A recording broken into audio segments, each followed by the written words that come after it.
विद्यार्थी मैत्रिणींनो, मी प्राध्यापक डॉक्टर लता वाघेला BA भाग 3च्या 5व्या सेमच्या विद्यार्थिनीचे गृह अर्थशास्त्र विषयाच्या पिरियडला स्वागत करते. विद्यार्थी मैत्रिणींनो, मागच्या पिरियडला आपण विकासात्मक कार्य वेगवेगळ्या अवस्थेनुसार विकासात्मक कार्य कोणती आहे हे आपण अभ्यासलं होतं. आज आपण त्याचा पुढचा पॉईंट अभ्यासणार आहोत, तो म्हणजे वाढ व विकासावर परिणाम करणारे घटक. असे मनुष्याच्या जीवनामध्ये असे काही घटक असतात की ज्याचा कळत नकळत त्याच्या वाढ आणि विकासावर परिणाम होत असतो. कारण यातल्या काही गोष्टी नैसर्गिक आहे आणि काही गोष्टीमध्ये आपण स्वतः योग्य तो बदल आपल्याला करता येऊ शकतो. आणि त्यातला सगळ्यात पहिला आणि महत्त्वाचा घटक आहे तो म्हणजे वय. निसर्गतः बालकाच्या जन्मपूर्व अवस्थेपासून जन्मानंतरच्या सर्व अवस्थांमध्ये वयानुसार वाढीचा वेग व वाढीची क्रिया, विकासात्मक कार्यांची दिशा व वेग हा ठरलेला असतो. म्हणजे या सगळ्या बाबी आहे या निसर्ग नियमानुसार सर्व अवस्थेमध्ये ठरलेला असतो. वाढ कोणत्या गतीने होते, वाढीची क्रिया कशी राहणार आहे, विकासात्मक कार्य कोणते असतील, ते कोणत्या दिशेने जातील किंवा त्याचा वेग कसा राहील, हे सगळ्या गोष्टी त्यांच्या ठरलेल्या असतात, निसर्ग नियमानुसार ठरलेल्या असतात. याच्यामध्ये मनुष्याच्या स्वतःचा कुठलाही शहाणपणा चालत नाही किंवा या सगळ्या गोष्टी निसर्ग नियमानुसार होतात. यामध्ये जर काही अडचणी आल्यास तर ते परिस्थितीनुसार अडचणी येतात आणि अशी अडचण ही 100मध्ये एखाद्या मुलांच्या बाबतीतही आपल्याला दिसून येते. आणि त्याच्यामुळे वयाचा आणि वाढ आणि विकास यांचा जवळचा संबंध आपल्याला दिसून येतो. अर्भकावस्थेपासून पूर्वशालेय अवस्थेपर्यंत तसेच पुढे किशोरावस्थेमध्ये वाढीचा वेग खूप जास्त असतो.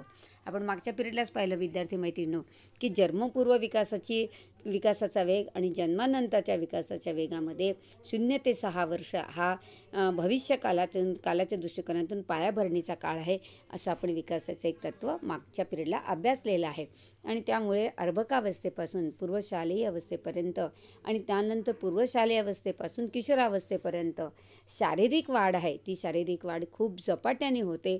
एका व्यक्तीचं रूपांतर 18 वर्षामध्ये एका भारदस्त व्यक्तीमध्ये, एका बीजाचं रूपांतर एखाद्या भारदस्त व्यक्तीमध्ये होऊ शकतं. आणि ही किमया नैसर्गिक आहे आणि त्याच्यामुळे वयानुसार आपल्याला विकास आणि वाढीमध्ये काय दिसतो, फरक दिसून येतो. पण किशोरावस्थेमध्ये एकदा लैंगिक अवयवांचा विकास झाल्यानंतर मात्र शारीरिक वाढीमध्ये, ज्याला आपण म्हणतो जी दृश्य आहे म्हणजे उंचीमध्ये कुठल्याच प्रकारचा बदल होत नाही. आणि त्याच्यामुळे एखादे पालक जर उंचीला ठेंगणे असेल तर त्या पालकांनी आपल्या मुलांचा उंचीमध्ये योग्य ती वाढ होण्याच्या दृष्टिकोनातून या 18 किंवा 15 ते 18 वर्षापर्यंतचा काळ आहे, मुलींचा 15 वर्ष आणि मुलांचा 18 वर्ष, या कालावधीमध्ये त्यांची उंची कशी जास्त वाढवता येईल याकडे जर पालकांनी लक्ष दिलं तर निश्चित त्याच्यामध्ये थोडाफार फरक घडून आणता येतो.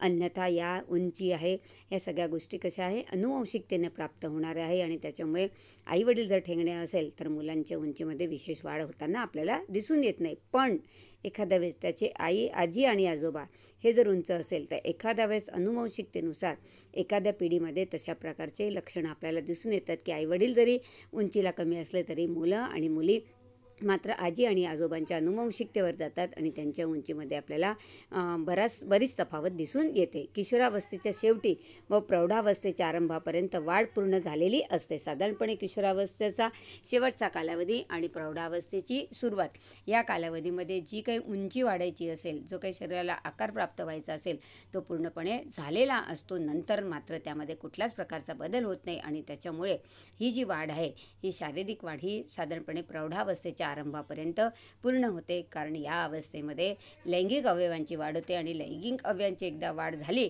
की मग मात्र शारीरिक वाढीमध्ये किंवा शारीरिक उंचीमध्ये फारसा फरक पडताना दिसून येत नाही. यापुढे उंची व मूळ आकारमानात वाढ संभव नाही. यानंतर मग तुम्ही उंची किंवा त्याचं शरीराचा आकारमान किती वाढवायचा प्रयत्न केला तर त्याच्यामध्ये तुम्हाला यश प्राप्त होत नाही. कारण बालविकासाचे अध्ययन करताना वय हा घटक लक्षात घेऊन त्या विशिष्ट वयातील वाढीची उंची, वजनातील वाढ याची नोंद घेता येते. म्हणजे एक ICMRने एक तक्ता ठरवलेला आहे आणि त्याच्यामध्ये वय, वजन आणि उंची यांचं एक त्यांनी सरासरी प्रमाण काढून दिलेलं आहे. यानुसार त्या वयामध्ये तेवढी उंची आणि जर वजन वाढत असेल तर मग त्या मुलाचा विकास सामान्य गतीने होत आहे असं आपल्याला म्हणता येईल. पण समजा त्यामध्ये काही फरक असेल तर मग कोणत्या गोष्टींचा त्याच्यावर प्रभाव पडतो या सगळ्या गोष्टी पालकांना शोधून काढाव्या लागतात आणि त्यानुसार योग्य वेळी योग्य ती उपाययोजना करावी लागते आणि त्यानुसार त्यानुसार त्यामध्ये बदल करावे लागतात. अपेक्षित वजन व उंची वाढत नसेल तर त्याची कारणं कोणती हे कोणाला शोधून काढावं लागेल? पालकांना शोधून काढावं लागेल.